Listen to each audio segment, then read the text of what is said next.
Hi, my name is Patrick. Welcome to Patrick TV. It's kind of catchy, huh?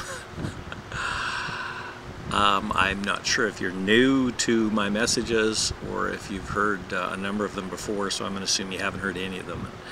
What I'm going to share with you in this particular message is the whole idea of identity and how it's our identity and our belief in a separate someone that causes all of our challenges in life. A clear example of that is I have had the opportunity of spending time with a Zen master, I'll call him, who does not have little to any identity as a separate person.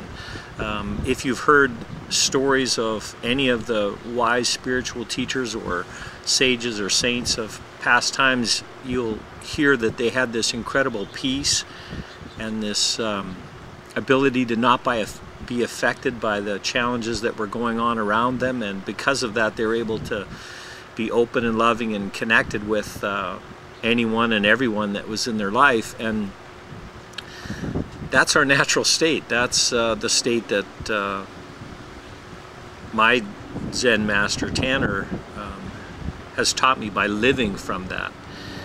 And it's a very powerful opportunity for us to become free. The whole idea of our identities and where we got them and what they're all about.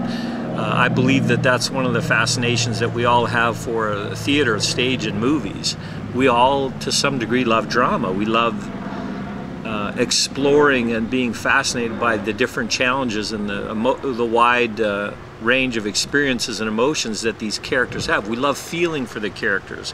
Joelle and my wife and I talk all the time about a show on TV or a movie. We'll either make it or not based on if we care for, first of all, if we believe the characters, if they're believable, and if we can somehow feel for them or connect with them. If we don't care for the characters or believe that they're real, we won't be impacted the same way. We won't feel their feelings. And I think that's one of the attractions that we all have to movies and theater and our own life, is we love drama. We love all of the feelings. But there comes a point in our life, especially for me, that we have found ourselves trapped by certain feelings, stress or worry or fear or whatever. And we now have the opportunity to take a look at, well, what causes that? Well, what causes that is the belief, the identity, our own personal identity that we've become lost in has now this incredible power. You could walk up to Tanner, my 8-year-old son, my teacher, and you could say just about anything to him. You could call him fat or skinny or ugly or stupid or dumb. It has no effect on him. He doesn't have an identity that can be hurt.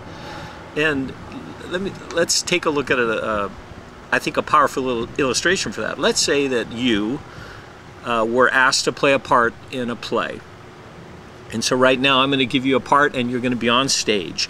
And your part in the play is a particular character who is now going to be interrogated by someone. So you're sitting on stage and you have your script in front of you and you know your lines and maybe you've rehearsed it, but the point is the other character comes on the stage and now that character is going to say all kinds of unkind things to you. He's going to call you names, you know, every hurtful thing that they could say, and you simply look at your script and read your lines. And why is it that you're unaffected by those? Now those same, you know, they could call you, you know, short, fat, ugly, dumb, you know, skinny, whatever it may be. Those same particular lines, if they were said to us in real life, might be incredibly hurtful. Those same lines may have dramatically affect your whole life. Things like that have happened to us and we've taken them to heart and believed them and lived our whole lives, you know, in one way or another, tainted by what we think someone said to us. Why is that? Because we believe somehow in our identity, so much so that we have given our power away. We believe that we are the victims of what other people say or do to us. But why is that not true when you're on stage? When you're on stage and you're looking at your lines and someone said those same things to you, why do they not affect you? Why? Because you believe that they're not saying them to you. Well, why is it that Tanner can't be insulted? Why could you go up to Tanner right now and say anything you want to him and it has no effect on him? Why? Because he hasn't developed a personal identity. Well, what is a personal identity? I'm sure that Tanner, if he's going to be a normal human being and survive in society, will develop to some degree a personal identity. But it's the degree to which we have allowed these mental constructs to become who we think we are. We think we're male, female, we're a father, a son, a brother, a success, a failure. We're sensitive. We're unkind. Whatever it is, these are all thoughts. They're thoughts that we think define the character. Now, we have a choice. We don't have to live under those thoughts. I've lived my whole life, most of my life, believing that these certain thoughts, these different descriptions of the character of who I am, define who I am. For example, I'm sensitive. So if someone says something to me unkind, then I automatically will feel hurt. Is that true? What I've come to discover from living with my teacher and from so many others along the way is that I have a choice. You have a choice. You don't have to live confined by who you believe to be your character, your identity. It's just a series of thoughts that we carry around with us, a story of what we believe to be true. When someone says something to us and we believe that our only response has to be one of feeling hurt or sad or outraged or angry or whatever, we have an opportunity to look at it clearly and say, well, what is the truth? Is what that person said the cause of this experience? Or is it that I believe that somehow my character is bound by an endless entrapment of sensitivity or whatever your belief about your character is? I am living proof that you don't have to live under the confines of this belief. You don't have to live believing that, well, that's just the way you are. It's not just the way you are. You have accepted it as reality for so long, but right now you begin to live from a different level. Begin to realize that you are free. You have a choice. You can either allow these thoughts to continue to support the identity of who you are, or you can begin to discover that this identity of who you think you are as a limited being is not true.